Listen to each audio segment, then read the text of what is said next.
What's up, guys? Thanks for coming by to my new channel. I'd like to bid you all welcome and thank you for actually taking the time and caring about my philosophies, whereas most people really don't, and it's mostly because they either completely disagree with them because it's like something other than than the ignorance that has been shoved down their throats since birth, or that they simply don't understand them and don't take the time to even try. Oh, well, as I mentioned in my first video and on my main channel, um, most of my philosophy, actually all of it, comes from a way of thinking using logic and realism. And I hope to further explain how that way of thinking works and how you derive these philosophies from that. First off, before you can truly understand that, you need to understand the origins. And to do that, we first need to define logic and realism. And since they are used in the same phrase, the relationship between the two. Well, first off, logic. Logic is the use of base principles for reasoning, the creation of base principles for reasoning. It is to make an argument and know how to use that argument. It is to take two constants and compare them. It is to take something. It is to realize something that is not a constant by using constants. It is a means to an end, and that end is truth, which is why truth is probably the greatest virtue in existence. It is the seeking of a level of perfection, whatever level of perfection is attainable by human beings. So, now on to realism. Realism is, simply put, the realization of reality, the acceptance of it, the assertion of it, the understanding that everything around us except that which was created by us exists regardless of us. That reality is a plane in which we simply reside. It is not necessarily dependent on our presence here. Logic is actually dependent on realism. Logic cannot exist without first realizing reality and accepting it and incorporating the rules of reality to the world, to our ways of thinking. It's basically, if you say that everything exists regardless of us, then that means that the rules of reality, physics, like gravity, like the process of dying, how you die, what can kill you, mortality, of course, infinity and finite objects. It is basically understanding what exists and not putting too much faith into that which is unapparent.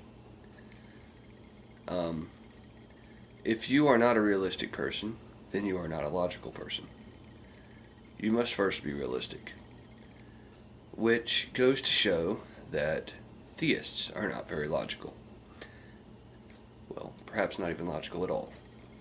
That is not to say that they don't have the ability to be logical. There are theists that actually use logic. They have every ability to be logical.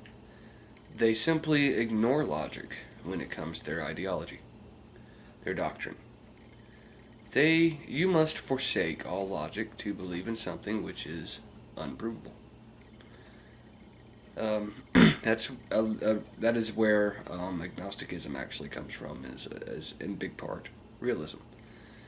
Because of course, if you looked it up in the dictionary, you'd find that agnosticism is the assertion that some things are just unknowable, unknown or unknowable, unproven or unprovable, etc. So the relationship with realism there is that when you take a look at the world around you, you accept what you see, and you accept that what you don't see may or may not exist. You accept that just because you can't see something doesn't mean it doesn't exist. However, it doesn't mean that you should say it does. It doesn't mean that you should even expect it to. You define yourself and the world around you by what you can prove to be true. That is realism. It is also somewhat of a source of logic behind atheism. Agnosticism is, of course, a bit more complex than atheism. However, atheism is, simply put, the disbelief or lack of belief in gods or deities. That is not necessarily to say that atheists believe that gods or deities do not exist. However, most atheists don't. And I think that's because a lot of atheists out there are generally only atheists because, number one, they find it cool to be so. Well, now I won't go as far to say like most atheists. However, atheism is becoming somewhat of a trend, maybe even a fad. I don't know. Younger atheists a lot of times don't understand the ideology behind atheism, and therefore they don't see that God exists or a God exists, and therefore they're okay with being atheists, and then it makes them rebels, so they feel like they're cool. But a real atheist is only atheist because of the real reason you should be, and that is because you don't see any reason to believe that such a higher power exists. Of course, all agnostics are atheists, because if you are agnostic, you do not believe in gods or deities, simply because they cannot be proven to exist, and that makes you an atheist as well. But not all atheists are agnostic, because not all atheists only accept what they see and only accept what they can prove to be existing, and not all of them will stick to saying just because it can't be proven to exist doesn't mean it doesn't. A lot of atheists, if they can't prove something to exist, they'll say it doesn't. Absolutely. Which is, of course, false. You cannot say that something does not exist unless you can prove it does not exist. That is what agnostics realize. So now that I've made that distinction, I will say that, of course, I am an agnostic atheist. So, what have we discussed here? The origins and base principles of my philosophy. I'm barely just kind of scratching the surface here. I'm going to go ahead and end this video, and I'm going to make other subsequent videos that go deeper into each of my philosophies. I'll probably only cover one topic with each video. And thanks all for watching. Ta-ta.